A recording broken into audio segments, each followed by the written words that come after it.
Good morning, everybody. My name is Pam Elias, and I'm with the Toxic Use Reduction Institute here at UMass Lowell. I want to welcome each of you to today's webinar. We're going to be learning about how to choose safer disinfectants, and we have a couple of really great experts here sharing what they have learned and what they know. And so I think it's going to be a really informative webinar for each of you. If you haven't done so already, please in the chat, say what your name is, who you're affiliated with, and one or two things that you're looking forward to learning in today's webinar. We're going to be asking everybody to stay muted, and if you have a question while we are hearing from our presenters, you can put that into the chat. We'll be monitoring chat for questions. We'll be stopping in between two of our speakers to answer any questions that may have come up, and then we'll have plenty of time at the end of the webinar to address any additional questions. So please use the chat to share your questions right now. Thank you, folks, for putting in your name and your affiliation and any, one or two things that you're hoping to learn at today's webinar. I'm going to, again, ask that everybody stay muted, and we are recording this, as you can see. So what I want to do now is hand this over to Julia Wolf. I want to say that, we at TURI have had the privilege of working with Julia and with Lynn Rose for probably 20 years now. These are two people who really know their stuff, and so you're in good hands. I'm looking forward to hearing from you, Brendan. I don't know you, but I will after this, so that's going to be great. Julia, why don't you go ahead and take it over, and you can share your screen. Great, thank you so much. Can you see my screen? I see it. Yep. Okay. I'm going to put it into slideshow mode. Yes. There we go. Let's see if it goes. Okay. Oops. Oh, sorry. Hold on a second. I have to stop sharing for a second. Everything went over to another screen. Bear with me. That was weird. Sorry about this, everybody. All right, here we go. Oh, had it working perfectly before. Okay, so hello, everybody. My name is Julia Wolf, and you see this all right now? No, we do not see your screen. You don't see it. What just happened? All right. I'm really apologizing here, but I have some notes that I have to go off of, and they are on my other screen. All right, so now, why is it? Can you guys see the screen now? No. Yes. Bear with me. Julia, if you could shut off maybe one screen, it might help if you were just on one screen. Yeah. All right, so here we are. Going to share my screen. And, oops, sorry. Now we see your desktop. Now you see my desktop. I am so sorry, everybody. I had it all, not only good pricing, but other benefits, such as bulk purchasing discounts, discounts for paying bills promptly, and other add-on services that you may not see in individual purchases. You're going in and out. Oh, okay. Thank you. I can't Sorry. hear you at all. All right. Can you hear me now? Yes. Okay, great. Thank you. Sorry about that.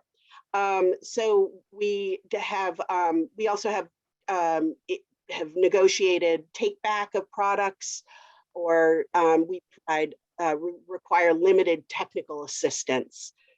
So many like to use our contracts because it really reduces their administrative burden. We do all the work, we bid it out, we evaluate the bids, we manage the contracts, and public buyers are able to use them. So as for environmental products, we work to get as many EPPs on the contract as possible. so that our buyers have a lot of options. And you're going to hear from Brendan that FAC 118 has over 22,000 products alone. But the point being that we do the environmental research, we coordinate nationally with others on specifications and programs. We help develop the environmental specs and help with the evaluation. And in many contracts, we also help review vendor catalogs to make sure they're only selling what they're contracted to sell. So all of this is incredibly valuable for buyers so they don't have to do this procurement work. So that's it for me. You can go to the next slide. This is my contact information. We also have some links on here to resources that you might be interested in. And Pam will be posting this presentation so that you'll be able to link to some of the stuff that we have in there. So now I'm going to turn it over to Brendan McHugh to discuss the FAC 118 contract. And Pam, if you could continue to advance his slides, that would be great. Thank you so much. Right. Thanks, Julia. Good morning, everyone. As Julia mentioned, my name is Brendan McHugh, and I'm a strategic sourcing manager at Operational Services Division at the Commonwealth of Massachusetts. I was the procurement lead, worked closely with Julia and Lynn-Rose on FAC 118. And something I'd like to learn today is how to properly pronounce some of the active ingredients I have coming up on a later slide. So hopefully today's the day. So I would like to just give a brief overview of FAC 118. As Julia mentioned, this replacement to our old FAC 85 contract. We had participation from the states of Connecticut, Maryland, New Hampshire, New York, Rhode Island, and Vermont. They were all members of the sourcing team, as well as a number of experts from the Commonwealth, including representation from TURI, from the Department of Public Health, as well as DCAM, and OSD as well, with Julia's assistance. So there are 17 vendors on FAC 118, and as Julia mentioned, there's over 23,000 environmentally preferable products available in a master sheet that we have that I'll speak a little bit more to in a minute. There's a link to a document down below here. As Julia mentioned, we work to develop specifications for all the products on this contract, and that's really sort of the bread and butter of this contract, and that's the mandatory specifications and desirable criteria. And that goes through each product category as well as subcategories, outlines allowable third-party certifications, recycled contents, all sorts of specifications. So that's 12 to 15 page documents that is incredibly detailed and gives guidance on what is allowed and not allowed on this contract. And when we started rebidding this contract about 18 months ago, we heard from buyers that they were looking for one place where they could purchase across all the categories from a single vendor instead of placing multiple orders with multiple vendors. So all of the vendors on this contract, we can, we'll share the presentation. You can see the link there, see the question below. But we have 4 categories on this contract. And so the first is your cleaning, facility, maintenance chemicals. And so there's a range of products from concentrates to ready to use, wipes, as well as the dispensing equipment that goes with some of these chemicals. Also, there's requirements in there for closed loop dilution control. There's also disinfectants and sanitizers, food contact surface sanitizers, and there's a lot of work that went into developing the specs for that category. And the sourcing team, in consultation with the Toxic Reduction Task Force and the Responsible Purchasing Network, researched and compiled a list of criteria for the surface disinfectants and sanitizers. So ones that are safe, they have lesser of an impact on public health, but are incredibly effective. So lot of work again went into that category, and requirements such as EPA registration number. There's prohibited ingredients and allowable active ingredients. So all of those are in that spec document. Category 2, way to look at that is cleaning supplies and equipment, like brooms and mops, sponges, as well as hand soaps and hand sanitizers and personal care products. So there's specs outlined there. Vendors are offered to offer both liquid and foam, as well as the dispensing equipment for those items. There's also recycling, waste, and compostable liners.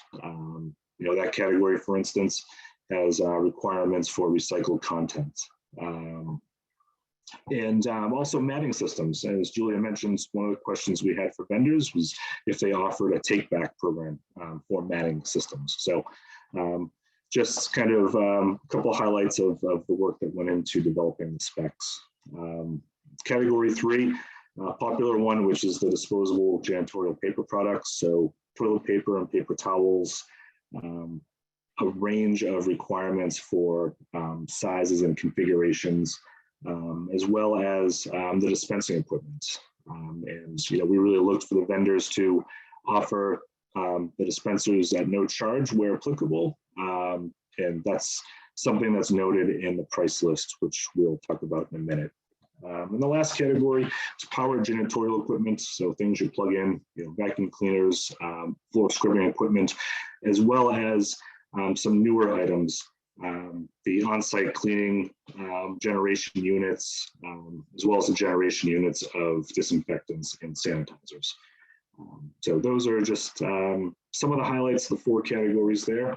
And next, I'd like to just kind of speak to the overall requirements of the products on this category. So the EPP specifications, as Julia mentioned, all products must meet third-party certification or meet third-party environmental certifications for recycled content requirements or other requirements. So we asked for links to third-party certifications so that we could display that for buyers so they knew that the work was done for them as far as verification goes. So you'll see certification links for Green Seal, ECOLOGO, as well as EPA Safer Choice. There are requirements for some products for closed loop distribution systems, as well as mentioned before, requirements for post-consumer recycled contents. That's on a number of different categories. And then also we included specifications for safer sanitizers and disinfectants. And in that document, there's a list of allowable and prohibited active ingredients. As I mentioned, vendors offer all 4 categories, but we also were looking for vendors who were able to provide technical assistance. So along with price and a few other requirements, we evaluated bidders who submitted quotes based on the level of technical assistance that they could provide to buyers. And what we did is we asked for samples of their materials, anywhere from an audit, stock lists, anywhere up to even providing samples of training documents in multiple languages. So there were a number of mandatory requirements for vendors.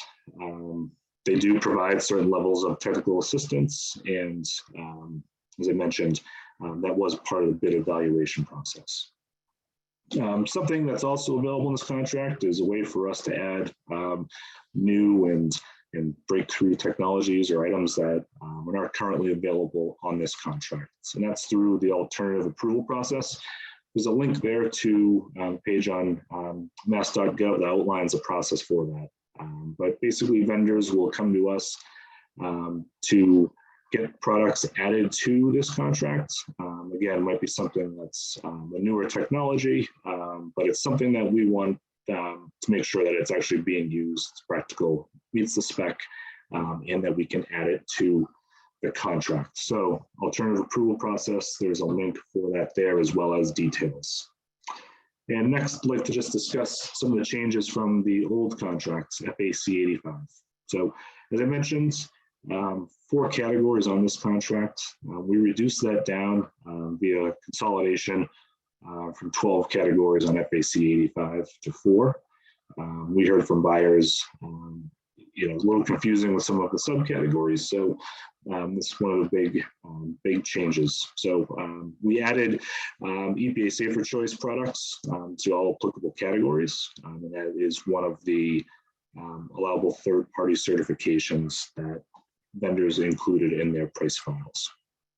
So included allowable active ingredients for sanitizers and disinfectants, so ethanol, glycolic acid, hypochlorous acid, again, noted there in ready to use only, isopropanol, sodium chloride, and my favorite, thyme oil.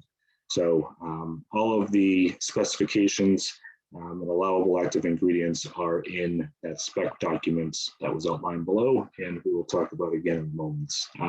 We also added some specifications for personal protective equipment. We built that out to include not only gloves and masks, but also sorbents, goggles, buddy jugs, pickers, things of that nature. So we built that out, specs there where applicable. And as I mentioned, we've also included disinfectant delivery devices, on-site cleaning chemical generation units, and generation units, disinfectant sanitizers. Those being in that powered janitorial equipment category. Also, we added specs for microfiber washing equipment. So how do you purchase from FAC 118? Realize that not every participant is a Commonwealth buyer, but as Julia mentioned before, our contracts are available for a whole host of eligible purchasers to use. There's links on this page here that'll get you to that list if you're ever in doubt. But when you contact any of the vendors, you want to reference FAC 118. So they'll work with you to make sure that you're purchasing products that should be purchased off of this contract, as well as get you contract pricing. What you see here is a picture of our contract user guide. And there's a link on this slide here, but this contract user guide is a great resource because it will link you to that mandatory spec document. It'll give you a vendor table down at the bottom with all that contact information, as well as links to their price files and a link to what we call the FAC 118 approved products list. And what that is, spreadsheet with, as we said, over 23,000 products, compiles all the vendors' price files in one place. So you can search by product category, product name, you can search by, in some instances, active ingredients. There's a whole host of information on that sheet. And in order for an item to be purchased off of FAC 118, it should be on that list. So mandatory spec document is linked to it there, and the approved products list would be your 2 resources. But this contract user guide is a great resource for any buyer in the Commonwealth or through any other eligible entity. And the next slide here, you can see my contact information. So if you have any questions about anything that I discussed or any of our statewide contracts, you can reach out to me any of these ways here, as well as some other resource for all of our contract user guides, as well as other useful information for buyers and sellers. And next, I'd like to pass things over to Lynn Rose, who is an EHS consultant and P2 expert who was a member of the FAC 118 sourcing team. Take it away, Lynn. Actually, before we do that, I just wanted to see if anybody had any quick questions for Julia or Brendan. I didn't see anything on the chat, but I just wanted to give a quick opportunity. Raise your hand if you have a question. All right, we're going to assume it's okay. All right, Lynn, go ahead and share your screen.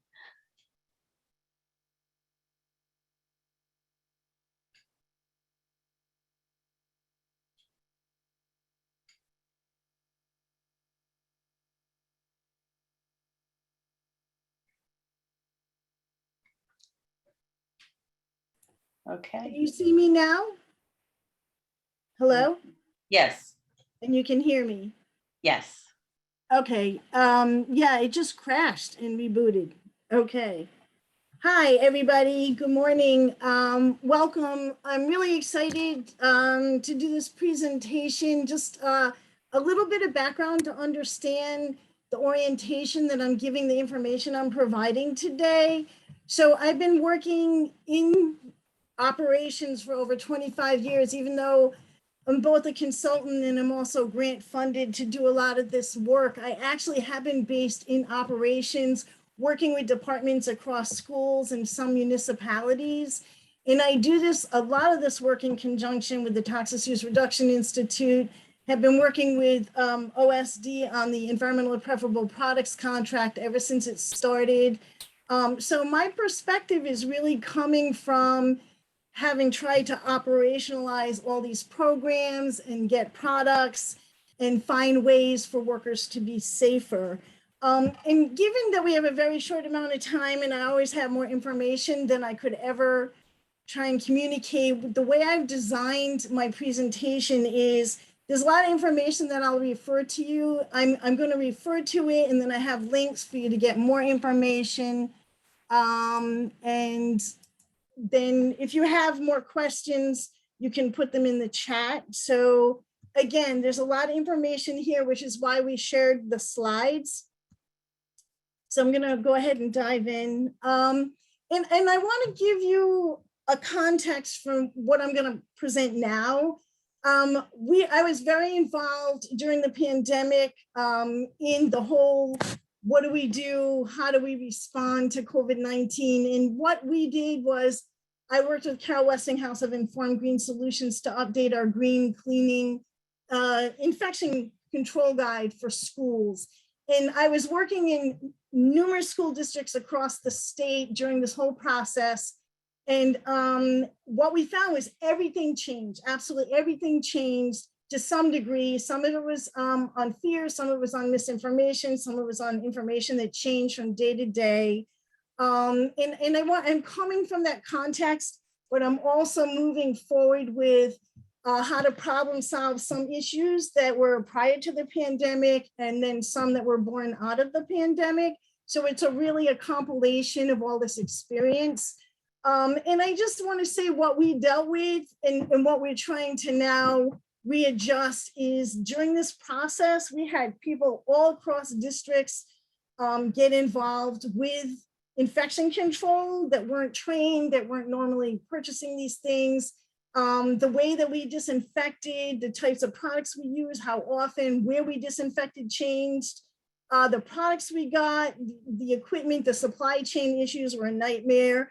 And in particular, we were dealing with vendors that had never or had jumped on the bandwagon. There were some vendors that had already been doing this with new technologies. There was vendors that hadn't been in this work that were now doing it. And the problem with that was there was products and equipment coming on the market that if you didn't have the technical expertise really misled buyers and users. And so there were some real environmental health and safety issues born out of that issue. And I worked really closely last spring with Julia to present information to vendors and buyers to address those pandemic related issues. So, but we also found there was lots of opportunities during the pandemic. You know, there's new types of products and equipment and technologies. But the important thing was to know how to deal with them in what, you know, what was for real and what, you know, separating fact from fiction. What the other really good thing was understanding the relationship between indoor air quality and health, which really, no matter how much we did with tools for schools, this really changed the whole narrative on that. There was federal initiatives that we were monitoring constantly, you know, what they were doing to address the virus and the new technologies. And again, people came together locally and nationally. I mean, I work with Maya, the Mass Interlocal Insurance Association. I work with TURI. I worked with OSD, work with Mass Facility Manager Association. We work nationally. It's been an amazing time, and there's a lot of information that's born out of that. So as a result, I'm going to cover kind of some of the updates on the federal guidance and some of what we learned. But then I'm going to jump into FAC 118. And so how can we use this new version actually of the old FAC 85 to enhance or start a new green cleaning program? We're going to look at PFAS, a trending issue. I'm particularly going to do a deep dive into some of the hard to find substitute products, which I've really struggled with, and how FAC 118 can help us. And then one of the things that I did work with, as Brendan said, we got a lot of health and safety personal protective equipment onto the contract to try and have more of a one-stop shop. And as somebody who's kind of tasked with keeping workers safe through this whole process, that was particularly important. For when you, in toxic use reduction, you're trying to reduce the hazard, and where you can't reduce the hazard, you try and protect the worker. And then we'll talk I could do a deep dive into the disinfectant application equipment, but we don't have a lot of time. So I'm just going to touch on that and leave you with some slides. So I just really want to start with the most important thing for where we are we're not post-pandemic, but we're post-pandemic scare, in the sense that we now know that we're not dealing with a surface contact transmission, that we're dealing with more of a, we're dealing with an aerosol for the most part. And what that means in real time is that we've gone back to pre-pandemic cleaning practices. And that's the huge message that we really want to get across. And so this is just really a snapshot of the CDC guidance that came out last May, which changed so much in our field, right? Now they're saying you can clean once a day. We don't have to send the custodians out, every 5 seconds to clean the touch points, and all the teachers cleaning all the time. And so it made a big difference. We saw this information also changed EPA's trajectory, which I'll talk in a minute about their expedited processes. So once EPA or CDC made that proclamation that it is airborne and we're not dealing with contact transmission as much, things change. So now we're talking more cleaning more frequently and or disinfect if there's a reason, if somebody's been sick, a high traffic area where, the possibility of transmission is higher. But in general, we're back to pre-pandemic cleaning.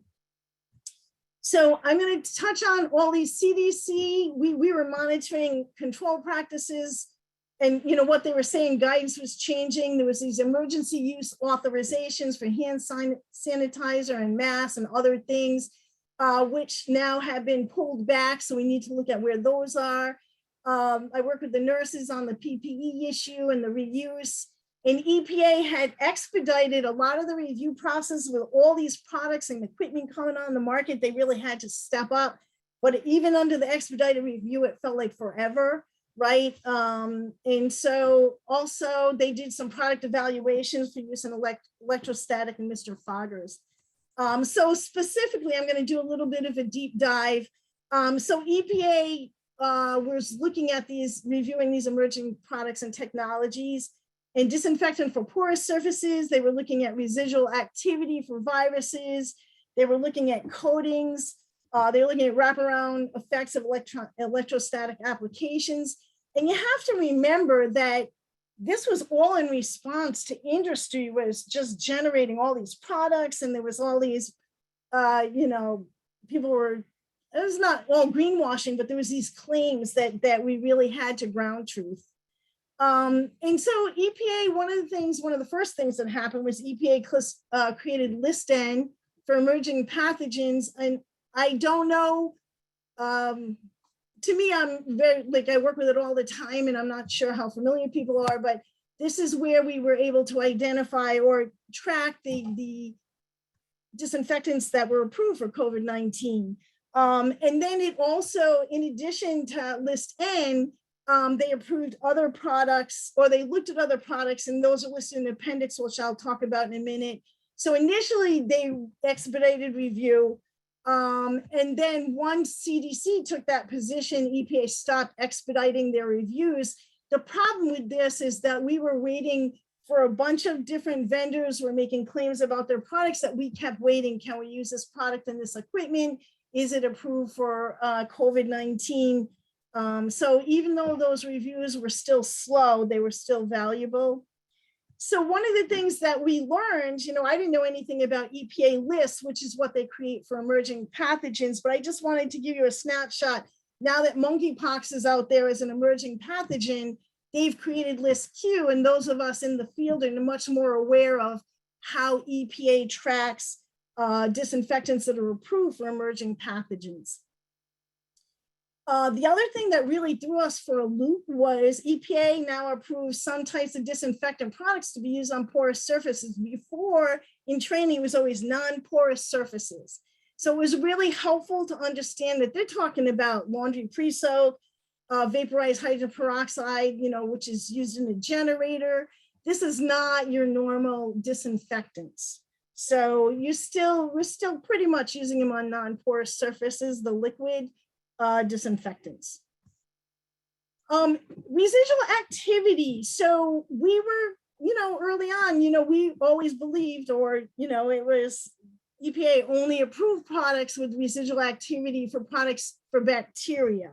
And now, and so one of the confusing things is sometimes a product at different dilutions or concentrations can be used for both, can be used for disinfecting and sanitizing. And if there was a claim on that product, it really was just for bacteria. And this was particularly important during COVID because COVID is a virus, or SARS-CoV-2 is a virus. So anyway, they did look through an expedited review at two types of products, disinfectants that could provide residual activity for viruses. And the other was other types of products like coatings in solid surfaces that could provide some residual activity. And since they're not a normal disinfectant, EPA created what was called List N Appendix. And so I gave you the link to that and the whole review process. And why this was important is we had vendors, I had people calling all the time, oh, this vendor said if I put this on the desk, the kids don't have, we don't have to clean it, we don't have to disinfect it. I mean, there was all those kind of claims being made. So for us, this was really important. Just a real quick shout out about hand sanitizers. They're really considered over-the-counter drugs, and they don't approve them, say, like the same way EPA would approve a disinfectant for a particular microbe. But they do tell you what you can and can't use, what's safe, what isn't safe. And they recommend that you check this list all the time, because even if it hasn't been prohibited, it's still, they still concerned it would be on this list. But they do say what ingredients you can and can't have. And this, again, was really important because all kinds of hand sanitizers were coming on the market, and we were trying to monitor them based on their ingredients. So hand sanitizers, to be legally marketed, have to have alcohol or benzalkonium chloride, which is a quat.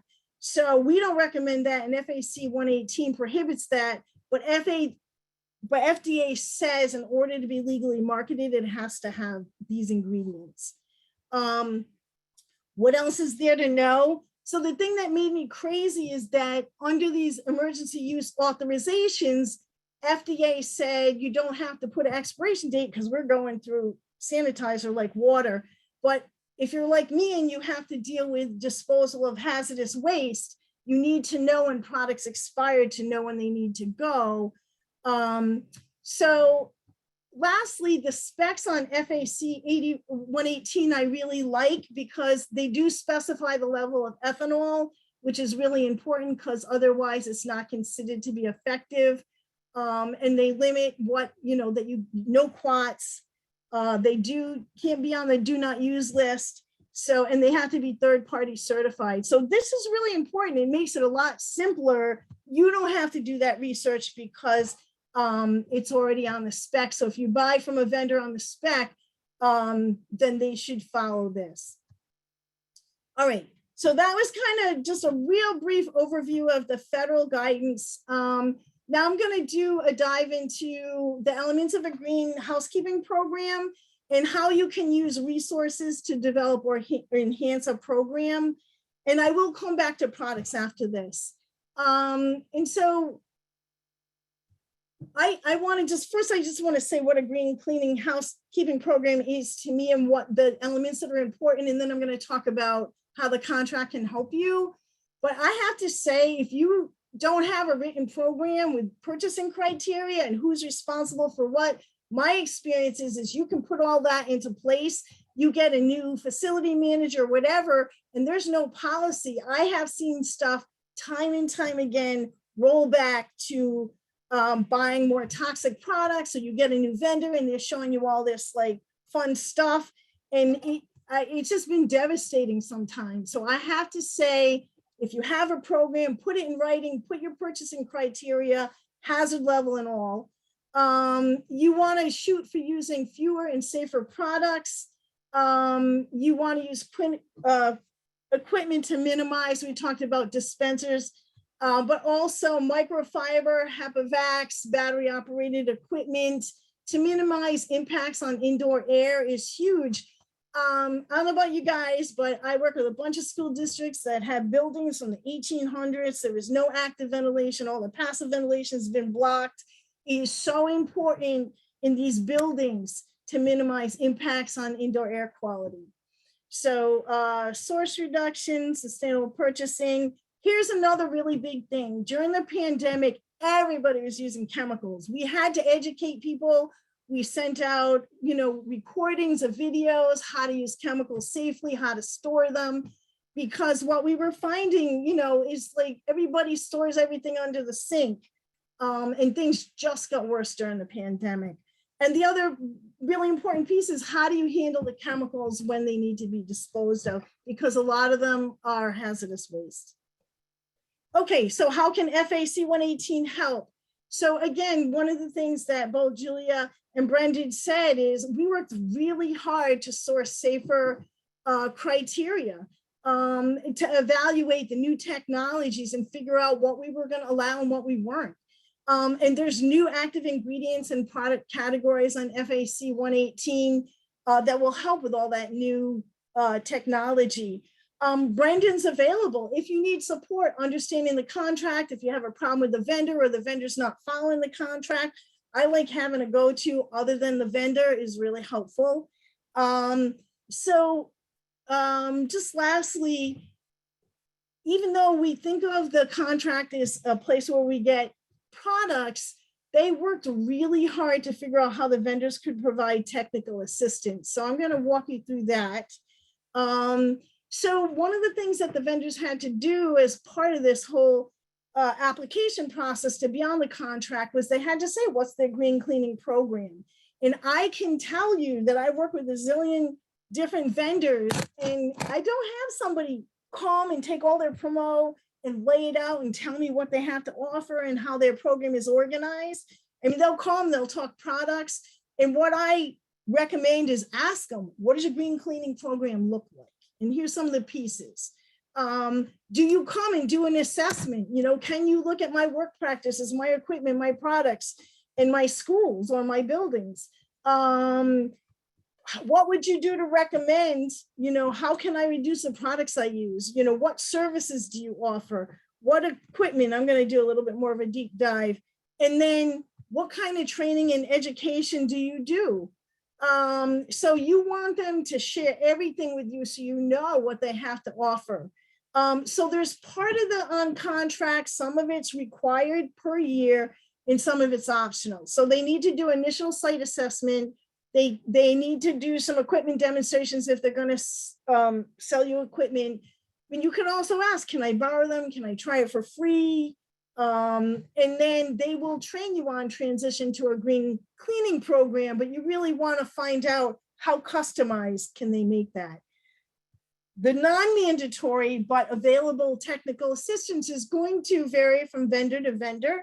But so you want to ask, how can you provide technical assistance? I know some vendors that are in their schools every week.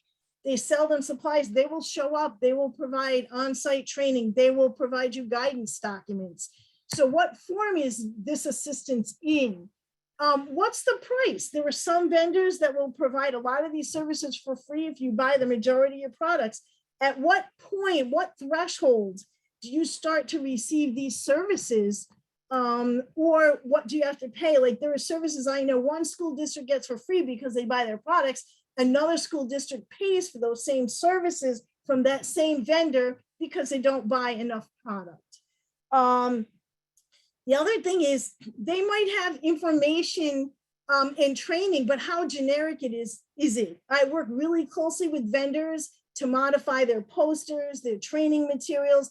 I never just let a vendor go in and do their thing because we want to customize it to fit our policies, our procedures. So work really closely with your vendor to do that. And then how can they help you with sensitive populations? What do they really understand about the chemicals they have and their impacts on building occupants? Again, what can they provide you? Do they train food service or just custodians? Who can they train in what languages? The other thing that's really important I found is what certifications do trainers have? And that is because if you have a liter of chips school and you're looking for credits, you want to be able to develop a green cleaning program to get credits. So if somebody within and I think probably all vendors at this point have people that are LEED certified that can do that for you. The other thing, we're going through this now in one of my school districts, and I've done it in a number of other ones, is there's different services that vendors can help you with. And again, depending on how much you pay and what you put in your contract as to what they're going to do for you for what cost, right? Do they want to evaluate your workload? I mean, I could talk about any one of these for any length of time, but there's no time. But I just want to say, these are the kind of things I would ask your vendor about. What's the cost? What does it cover? Do they have an inspection program? Can you modify it to fit your facility? Do they do inventory control? Like there's different levels, for free, they might do this, but you want a full-blown program, that's a cost. So these are really, really important services that I recommend that you work with, because this is what's going to fine tune your program. You have a sense of what your employee capacity, I'm trying to think what it's called, what your workforce is. It will give you a better understanding of what level of clean is, like 5 levels of clean. So you get a sense of how clean your facility is based on, what your workforce is. And then the other questions are, I'm going to skip through this, but this is basically just what other kind of information can they help you with dealing with your asbestos floors? Do they really understand, dealing with pest problems like bloodborne pathogens? Like if they're selling you a bloodborne pathogen kit, are they going to do the training on how to use the kit? And there's concerns that they should be willing to talk to you about. Are their products safe? Do they know that? Here's a really big thing is return on investment.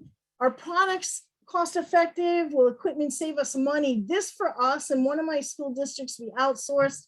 We came in, we spent $500,000 on equipment, and it was because the equipment, they were able to document that this return on investment was going to save us. We didn't have enough labor to do the level of clean we wanted. The auto scrubbers and things like that saved us time, even though there was an upfront capital cost.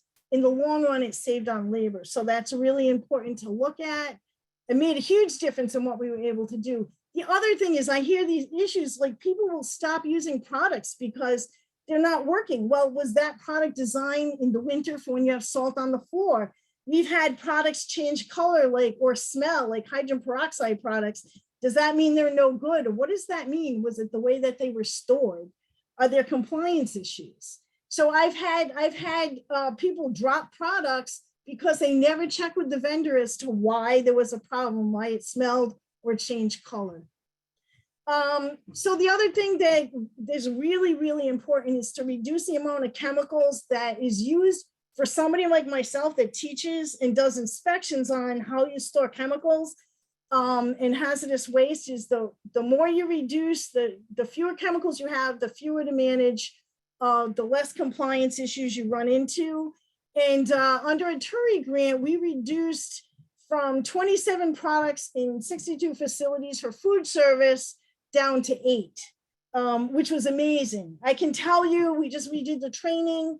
to talk about how to store it and use it was like night and day.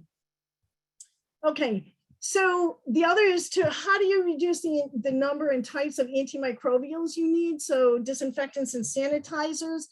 I did this chart for one of my schools, and over on the left, even though clean side, it's a citric-based disinfectant is more expensive.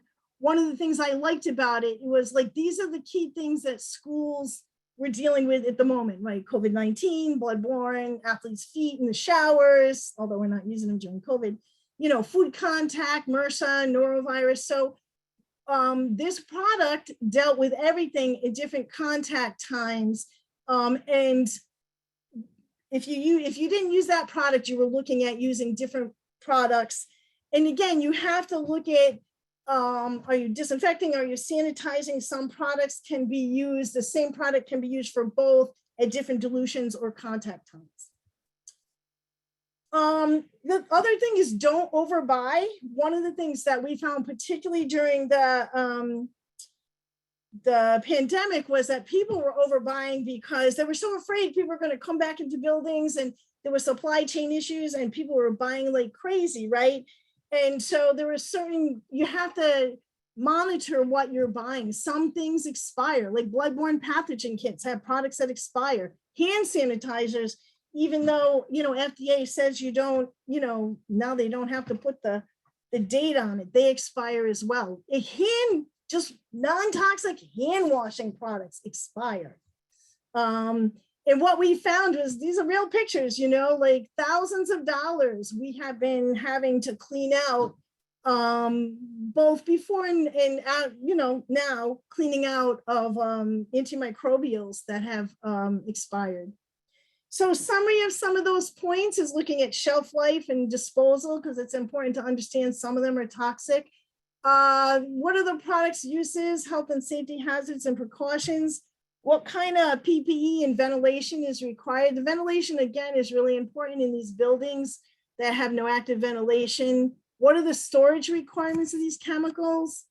And then for antimicrobials, you know, hopefully there's not going to be supply chain issues, but one of the big things is what microbes is this approved to be used for? Well, you know, what germ? Okay, I'm gonna skip through. Okay, I'm gonna move on now to talking about PFAS. There's a lot we could say about that. PFAS is a group of man-made chemicals used all around the world to waterproof, greaseproof, stain-proof. It's also used in surfactants in cleaning products and friction reducers. So some things you might be familiar with is Teflon, Scotch Guard. A big thing that we're dealing with, in fire foam, which gets into the groundwater. Another thing we've worked with, compostable foodware. We have worked really hard in our food service to make sure we source non-PFAS foodware. It's in floor finishes, cleaning products, and we're seeing it. So for non-workers, you would see it in the drinking water in some foods. These are considered forever chemical because they never fully break down in the environment and in our bodies. They're in our bodies for a number of years, and then they're found in drinking water, like I said. So what is OSD doing about them? What is FAC 118 doing about them? So here's the issue. One is that we're still learning what products they're in. The other is it's really challenging to ensure they don't use products, because if it's in the raw materials and proprietary formulas, the manufacturer might know. And even if the manufacturer knows, they're not required to disclose that there's PFAS in them. So that the way FAC prohibits PFAS is two ways. They put the onus on the third-party certifications. You know, we talked about we're using Green Seal and ECOLOGO and Design for Environment criteria.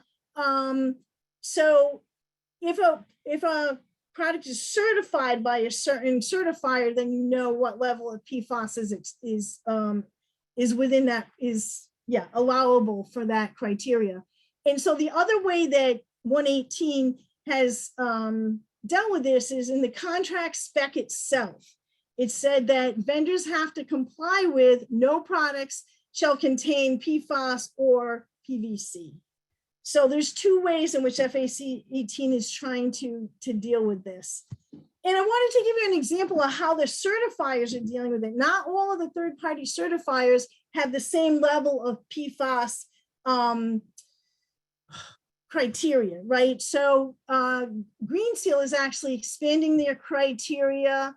They have this was from a fact sheet that I found that there's 7 prohibited at this time, but they're looking to prohibit any intentionally added. And remember, I said that some might be in the formulas that we're not aware of, and that any contaminant level would be no more than 100 parts per million. And they're looking at trying to add that or adding that to these 4 standards. So just so you understand that there is not a complete ban, and even ECOLOGO only has it in their hard floor care products. So this is still an emerging issue. People are really working hard to figure out how to identify it in products and how to eliminate it. So the other thing that's on the contract is for compostable bags. We have 3 or 4 types of certifications and organizations that are looking at this for the compostable bags, and the Biodegradable Products Institute certifies that food service ware, like we're using in ours, particularly during the pandemic. Oh my God, we're using all that disposable stuff because we no longer had people couldn't go and get food anymore from the serving lines. We were using a ton of the food service ware. So this is really important to not have PFAS. Okay, moving on from the PFAS, now I'm gonna do a little time check here, do a deep dive into some of the more problem products. Okay, so we have another half an hour, but I'm gonna try and leave time for questions. I selected these products to talk about of all the things that are on the contract, because as I said, over the last 25 years of things that we have struggled to address, replace, find alternatives for, I'm going to talk about not just what the alternatives are, but what you need to understand in order to select an alternative, because so often I hear like, oh, that doesn't work. And what I tried to do in this section of the presentation is to say, this is what you need to think about when you select a product. It's not the same product for every surface. And so I'm going to talk more about it. So of course, I'm going to talk about antimicrobials. I'm going to talk about on-site generating equipment, graffiti remover, de-icers, force strippers, pickup tools, bloodborne pathogen, safety things, spill control supplies, microfiber selection and laundering. So as Brendan talked about, FAC has selected safer disinfectant ingredients, which is really important. So Design for the Environment has a list that they've selected from, but they've also added from working through TURI and the Operational Services Division, the TURI Task Force, they work with to add these other ingredients. And so I want to do a little bit of a deep dive into hypochlorous acid and NaDCC, because during the pandemic, these emerged, these products emerged in a big way. People were using them in electrostatic equipment, and they're really out there. And this was the kind of thing the EPA was looking at to see, is it safe to be using in this equipment? So manufacturers had to apply for review under EPA to see if these products could be used in electrostatic. That was part of the expedited review process.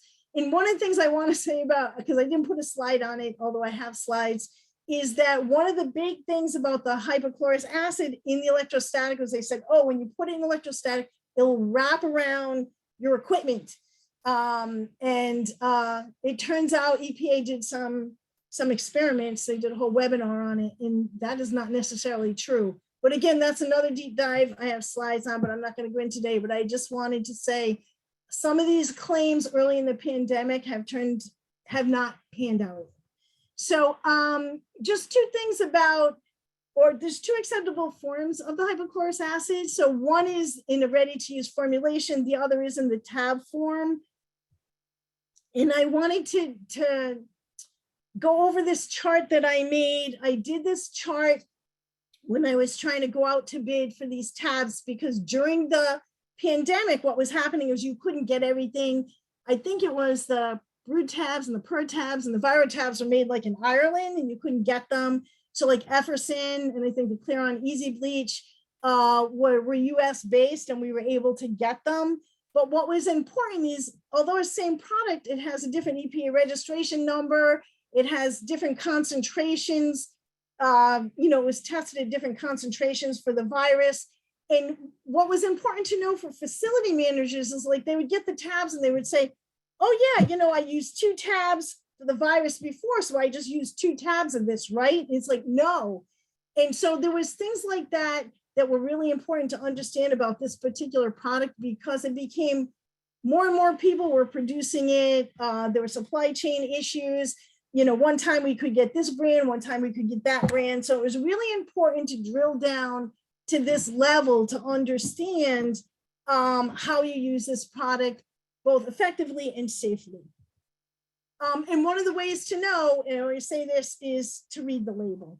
And all the information you need to know is on the label. So there are prohibited antimicrobial ingredients on FAC 118 as well. And so these are, so the bottom one, Quats, is the one that most disinfectants and sanitizers were made of before we came up with alternative products. So it's one of the most common. Silver was considered one of the safer ones, but it's a metal, so it's not acceptable. Okay, so on-site generating equipment can be used for disinfectants, sanitizers, and cleaners. And so what is that? It's equipment that can generate product on demand. And you can either purchase or rent the equipment. And at this point, there were 2 types of chemical solutions produced by on-site generation equipment. So there's aqueous ozone and hypochlorous acid, which is your electrochemically activated water. So again, I don't have a lot of time to go into the technologies, but you'll have this chart. This information is here. We could do a whole webinar on this. What I wanted to show you was, well, let me just say this.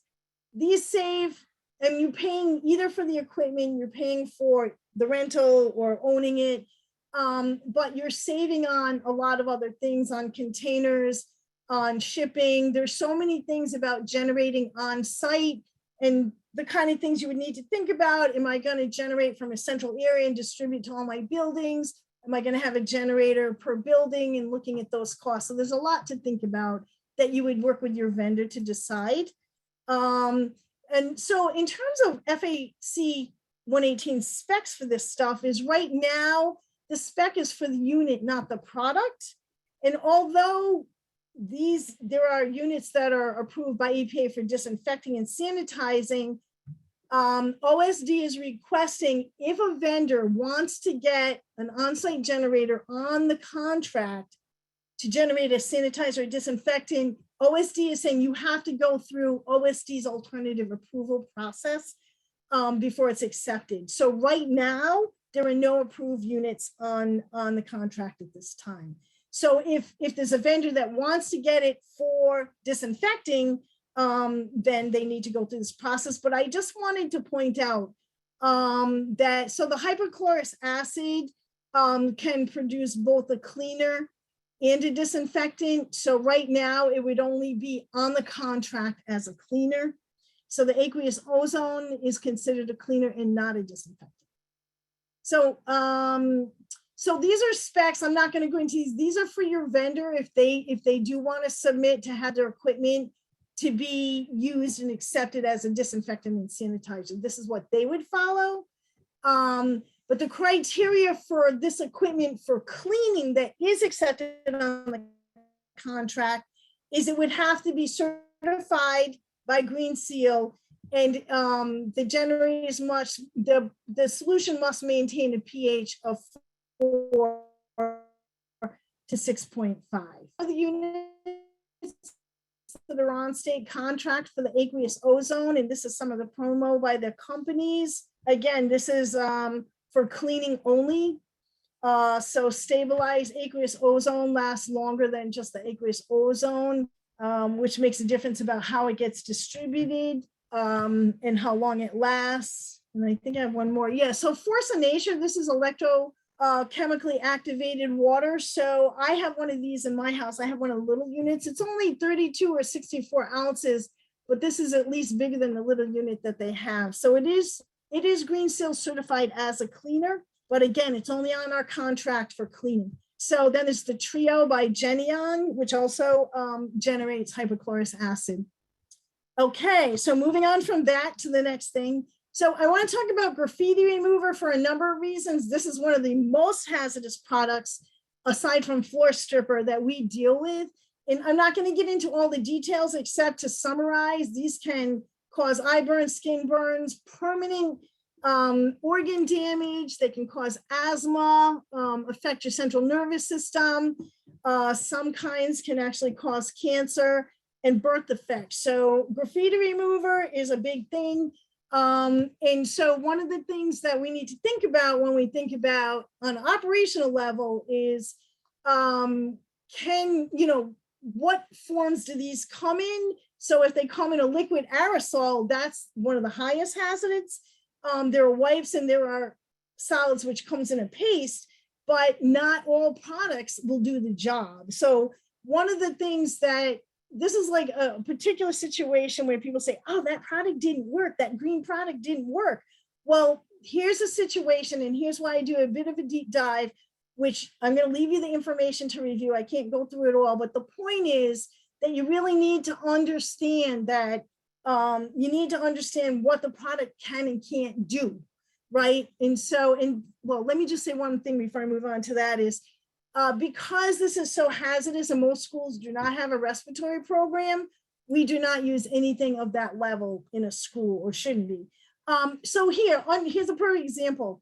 Effective removal, you have to understand, what are you dealing with? What kind of graffiti, what was used as a graffiti to make the graffiti? And then what kind of surfaces are you using it on, right? And so if you use the wrong product and it damages the surfaces, or it doesn't work, you're going to say, oh, it's the product. The thing to understand with green cleaners is, or any cleaner or any product, it's like used as designed for the intended purpose. And that takes some education, which is why I'm trying to provide some of this here. So there are some other methods, like under toxic use reduction, we don't just look at products, we look at processes. So I don't have information, this is not on the contract, but I do have some information. I think we have somebody from, we have some folks here, I think, on the call from San Francisco. They did a bunch of work around graffiti remover. So an EPA in this case had done some testing about, well, can you use high pressure washers and what would that look like? So I just using this as an example, it's not always a product, it might be a process. Lynn, I just want to give you about 9 minutes left. 9 minutes. Okay, I'm gonna cruise. Okay, so here's, so again, films are not on the contract, but this was a good point. There's a study here, which I put down the bottom. The point here is this is the kind of thing that a vendor would come to us and say, oh, here's the solution, but there's a lot to understand about it.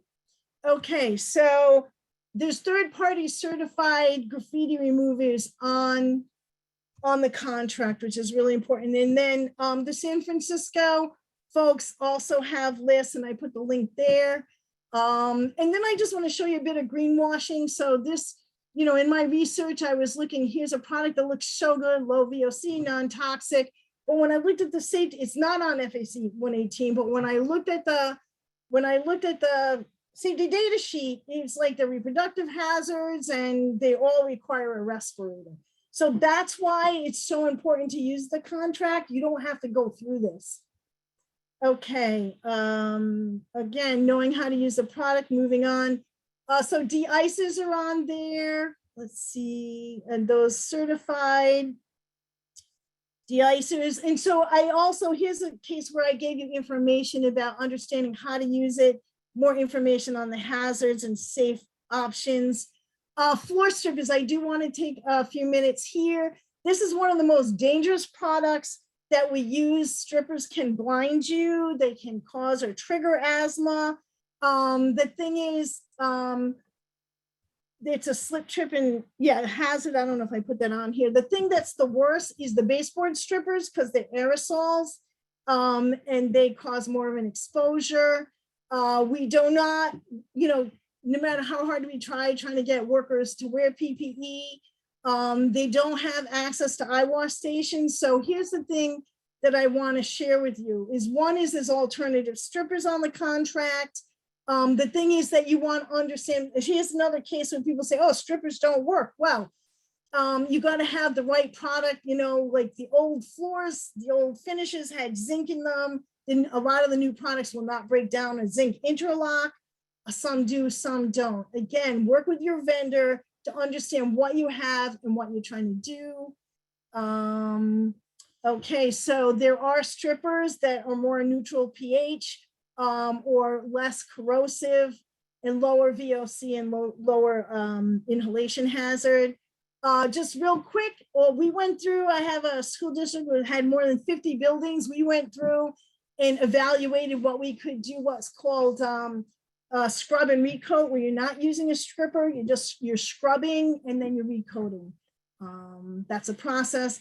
But what I really want to get across is that we need to provide our folks with safety mechanisms, right? So if you get something in your eye, you don't want to go blind. So what we get on state contract, these aren't specifically on the state contract, but you can get them through the state contract, is you want eye wash systems that can go on a faucet. You want ones that can go on the back of a cart and do your 15-minute flush. We got slip resistant footwear because, I have a school where every year you get 1 or 2 guys going down. We have a big initiative through the insurance company, Mass Interlocal Insurance, about slip, trips, and falls, and you want to provide PPE. Well, the other thing we get on contract is for used syringes to be able to pick them up safely. We got the puncture proof and cut resistant gloves on there and the trash picker tools. This is more worker safety. I do want to talk about, there's issues with blood spill kits. I'm gonna just check the time. I get 5 more minutes, Pam, because we started 5 minutes late, okay? Anyway, so blood spill kits, the issue with blood spill kits is people buy them, they get put on the wall and they don't use them. They use spaghetti mops, they use everything else. And the thing is that even if you use them once, and then most of them don't have refillable supplies and they don't have supplies that we need. So I'll just leave you with this. These are the buckets. I've been working with the school for more than 20 years. We have our cleanup buckets with the protocols, the inventory on them. This is what goes in them. And what it does is they're refillable. And I encourage my guys to use these for vomit, for blood, for any kind of body fluids. Take it, everything's in it. You can refill it. It's a great source reduction thing. And it also it's the appropriate products for the job. I just want to say sorbents. I'm going to do just a real quick thing on sorbents. We use them throughout all departments for different things. For spill cleanup. And the thing is that what's really important that I found was I had a vendor trying to sell me safer sorbents. I'm like, what are you talking about? What's the problem with sorbents? And I looked it up. I was shocked, it's like can cause cancer by inhalation, damage to lungs, do not breathe dust. It's got silica in it. They've got clay. And so I started trying to buy, sorbents. And what I was finding is they weren't working very well. And here's the perfect example. I started this list, I haven't finished it, but I want to show you that there are different kinds of sorbents for different problems, like chemicals, right? Use color-coded, oil, universal, all kinds of, your bloodborne, everything. So there's different kinds of sorbents for the job. So instead of saying like I did, oh, natural sorbents don't work, it's like you need to understand what you're using it for and what the product is made for.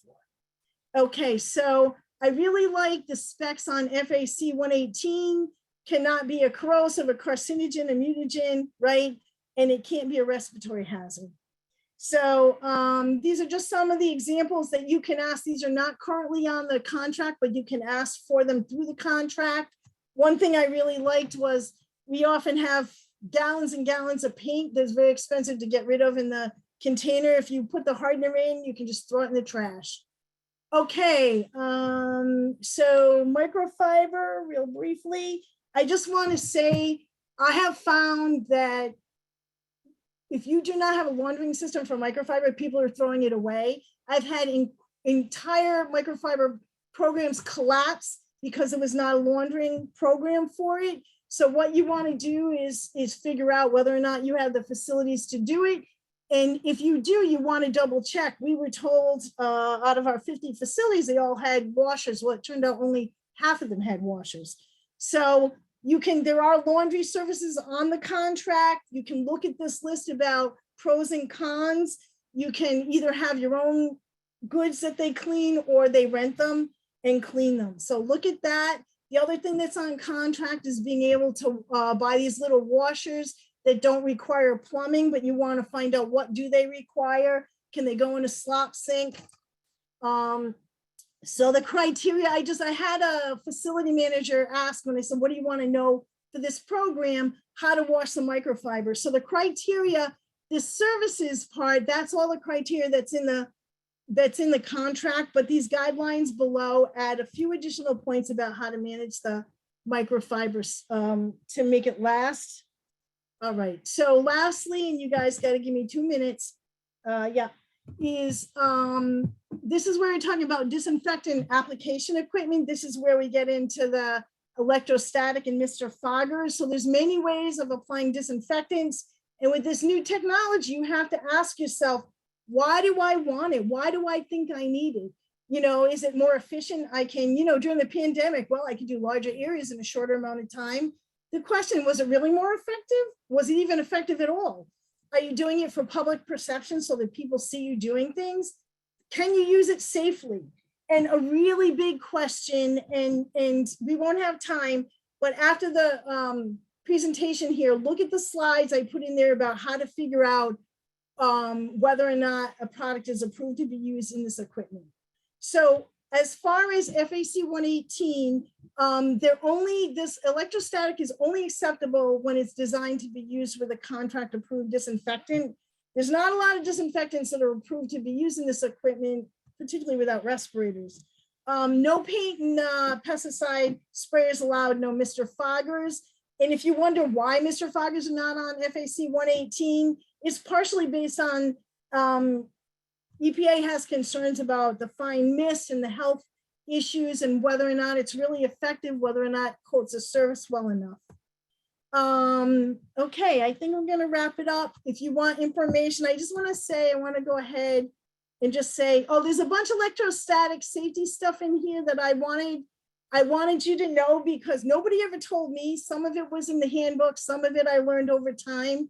It's really important about how to use these things safely, and you can't use them if you have a pacemaker.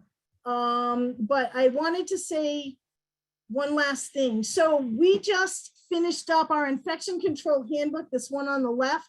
It'll be on the TURI website, hopefully in the next couple of weeks. And it covers a lot of this information. And it's really about how to develop your own green infection control program within a facility. Okay, I'll stop now. Thanks, Lynn. That's really great. Let's see. It sounds like we've got an echo. Can you hear me all right? No. We got a PFAS person here who answer questions. You are breaking up a little bit, yes. Does anybody have questions? You can raise your hand and I will unmute you.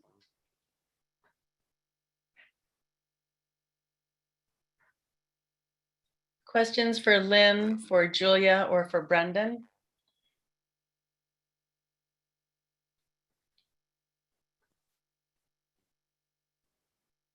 Mostly, I think people, oh, here we go. What are the repercussions, if any, for not buying approved products?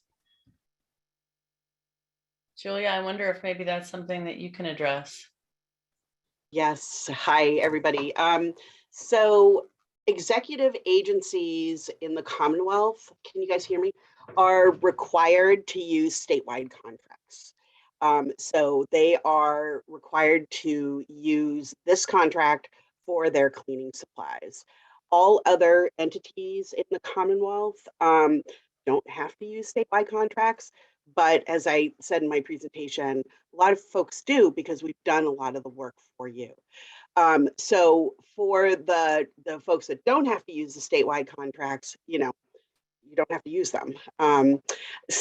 So that sort of answers the question, but I think you'll find that there are a lot of products that are available, and working with your vendors, you will find products that will meet your needs. Thanks.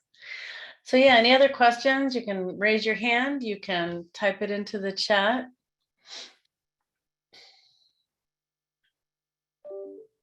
Lynn, if there was one thing from all of this that you presented, what is it that you want to make sure that people walk away remembering? You have to ground truth what the vendors are saying. You want to find out what they have to offer. You want to understand what they do and don't know. And you want them to document what they're telling you. Thanks, Lynn. Unfortunately, your audio quality is really pretty bad right now. So I'm reluctant to ask you another question. Any other questions though for Julia, for Brendan, for Lynn? Okay, here's a question. Who verifies that the ingredients in the actual products are the ones that are on the label?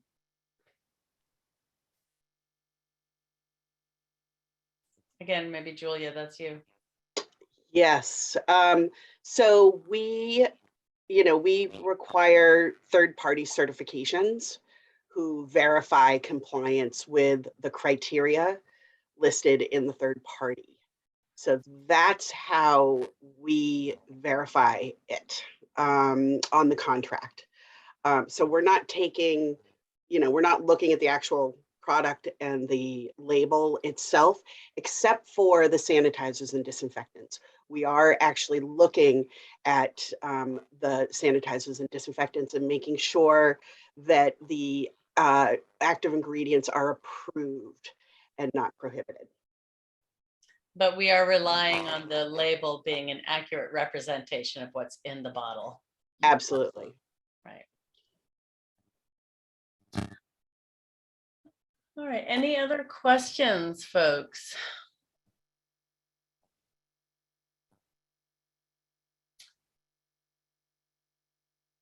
All right, I think I've shared the presentations a couple of times. If for some reason you are not able to download that, you can email me or Julia, and we will forward the presentation to you in PDF form. Lynn, go ahead. Yeah, I just want to say, so a lot of the work that we did in the handbook will be up on the Turner website. And then Jason Tree has done a ton of work on being. Lynn, you might want to turn off your video just because you're scratchy. Okay, thanks. Yeah, I turned off a bunch of other things. Okay, can you hear me now? Yeah, it's pretty scratchy, but I tried. Okay. So anyway, just talk about what's on the Tree website and to have people follow up and download items from there because there's a ton of great information.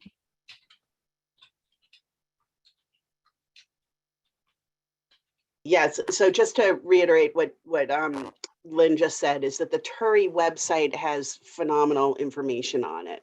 And we'll be hopefully posting this webinar as well on the Turi website, but there's really good information on ingredients, lots of stuff on green cleaning. So definitely check that out. There's also the webinar that we did last spring on working with vendors. Right. So that webinar is up there as well. And then we did other webinars before that about green cleaning in schools. So there's quite a bit on the website. Yes.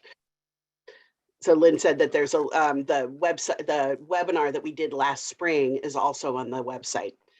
So you can check that out.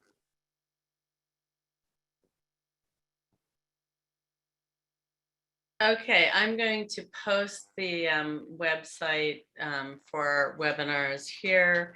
And we will be putting, as they all said, we will be putting the materials up on our website, and we'll put that on our homepage. We'll have, something pointing you to it. So I think with that, we can say thank you to our speakers. Thank you to everybody who joined us and who shared information. It's a really important topic. It's so important that we're protecting our workers and our workplaces and our communities and our buildings and just the general public. And so the procurement guidelines really help us with that.